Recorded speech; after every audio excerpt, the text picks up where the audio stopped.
Welcome back to the channel. All right, it's my final day in paradise. Getting out this video, though, it's one of the most common questions I've been asked recently. Does Mr. Sinister need the awakening? We're going to do the spicy bite style. We're going to keep this as quick as possible while still getting you the information that you need. You can see I've taken my Mr. Sinister to SIG 136. So does that mean he needs it, though? I don't think he does, but it does mean there are situations where it will completely benefit you. Here's the signature ability. You can see for me, the big ones are in our short, bursty fights. It's going to be the Mystic, and you're like, what? Why? We'll explain that as we take a look at these fights. And then, of course, it is the Cosmic, which is giving you Fury, which is an attack increase. And you can see at 136 for a 7-star rank 3, that's a pretty beefy attack rating. Let's look at those fights. All right, let's take a look at these fights. Now, every once in a while, something a bit more extreme comes along, and that's rarely what we want to show as far as like potentially misleading people. We can show it, have some fun. But in this case, this really helped us like isolate a few things. For me, it helped isolate Sinister Sig. We know that in ramp ups, I've shown that in a ramp up over the course of questing and those sorts of things, what his Sig does, it's very powerful. It's great in incursions. So if those are modes you're interested in, you want to use them in questing, you want to use them in incursions, I think his Sig's great. Does he need it? No, but it is powerful. Now, what am I talking about here and why am I showing these battleground fights? Well, we had power shield here in Matador. The only way we could gain power is when the defender throws a special, right? And then our power shield here is giving us the extra damage, which is increasing the damage of our degens. That was a rank 3 7-star Sasquatch done. I think all these scores are going to be above 50,000, and he was absolutely decimated. What's important here, and what I want you to take away from this is, notice how few of these fights even have the cosmic, Sinister, whatever it's called, from the signature ability. How few of them even have it, and how good the damage is. For essence, then, or in essence, for me, that means, does he need it for that? No, look at this. We've got the skill, we've got the science, which isn't even working at the moment, and we've got the Mystic. The Mystic would be very helpful on defense, which was one of the main reasons why I awakened him and I put 6 stones in early, is I want him as a dual threat. Meaning when my opponent is hitting him, he's getting to his special ones quicker, increasing the chances that he's going to transfer any sort of debuff or anything like that onto them and put on that degen.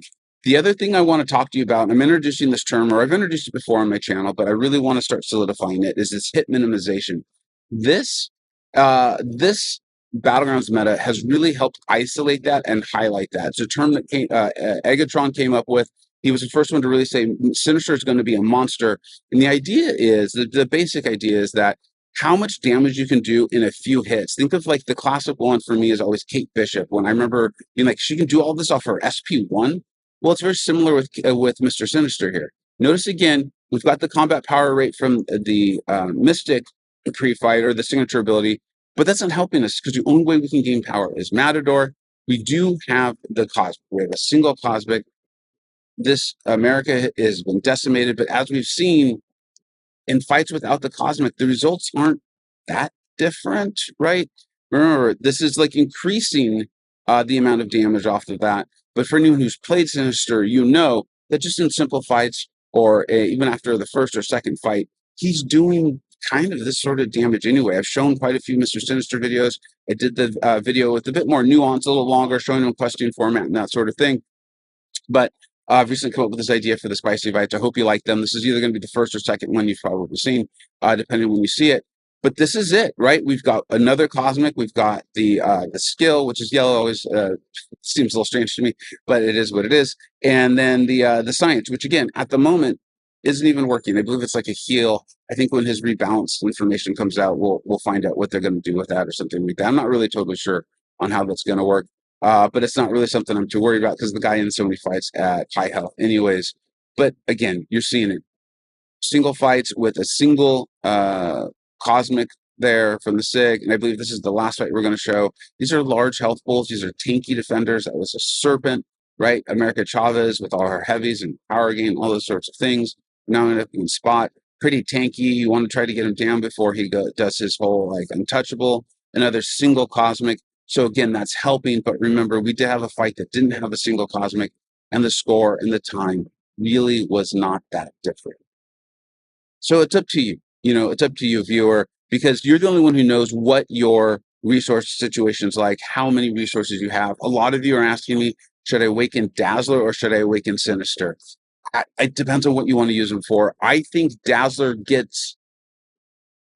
is able to take a fight that she otherwise couldn't, right? She's just completely shutting down Evade with the passives. So I think that's really valuable. I'm glad I got the Mutant Awakening gem. I was excited about putting that into her. And then as far as Sinister is concerned, I use him as a dual threat in Battlegrounds. I enjoy questing with him. I actually almost enjoyed incursions with him as the Saga, and his ramp up and his signature ability kicking in because he's getting these the persistent charges there. It does grow, and it does increase his damage significantly. And then the combat power rate outside of Matador obviously can really help you out, and that's really nice to have. And then, like I said, it makes him a better dual threat, but you need that to kick in. Unawakened Sinisters are doing just fine in Battlegrounds. So unless you're really shooting for like, Quantum, Mysterium, Celestial, or something like that, I think you're just fine without him awakened. And so that's why I rarely say, does the champion need it or not? The game has grown so much. There's just so much more nuance. And how rare is that resource for you? I hope this was helpful. Let me know. Thank you so much for watching. Take care.